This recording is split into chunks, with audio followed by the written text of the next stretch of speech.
ৰাতিপুৱাৰ পৰা পুৰা ব্যস্ত আজি গোসাঁই ঘৰ একদম পুৰা পৰিষ্কাৰ কৰাত ব্যস্ত হৈ গলো পুৱাই কাৰণ আজি ভগৱান শ্ৰীকৃষ্ণৰ জন্মদিন যিজনে আমাক সৃষ্টি কৰিছে তেওঁৰে আজি জন্মদিন গতিকে আমিনো তেওঁৰ জন্মদিন কেনেকৈ উদযাপন কৰিম আমি হলো নিমিত্ত মাত্ৰ তথাপিতো যেনেকৈ জানো যিখিনি জানো তেনেকৈ উদযাপন কৰিবলৈ চেষ্টা কৰিলো সন্ধিয়াৰ ভাগত ভগৱানৰ নামত এভাগ প্ৰসাদ আগবঢ়ালো আৰু এইবাৰ মই বুট মুগৰ প্ৰসাদ আগবঢ়োৱা নাই এইবাৰ নাৰিকল চুকি চাউলৰ লগত যেটো প্ৰসাদ বনাই মই তেনেকৈ প্ৰসাদ ভাগ আগবঢ়ালো এইখিনিতে মই এটা কথা ক'ব বিচাৰো যে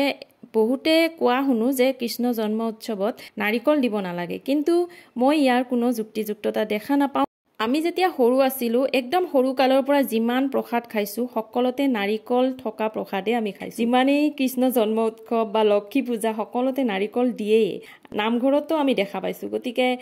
আৰু আমাৰ আইতাহঁতৰ যুগৰ পৰাই তেনেকৈ চলি আহিছে গতিকে তেওঁলোকক অনুসৰণ কৰি ময়ো নাৰিকল দিওঁৱে যেতিয়া প্ৰসাদ দিওঁ গতিকে আপোনালোকে যদি ইয়াৰ কিবা যুক্তিযুক্ততা জানে মোক জনাব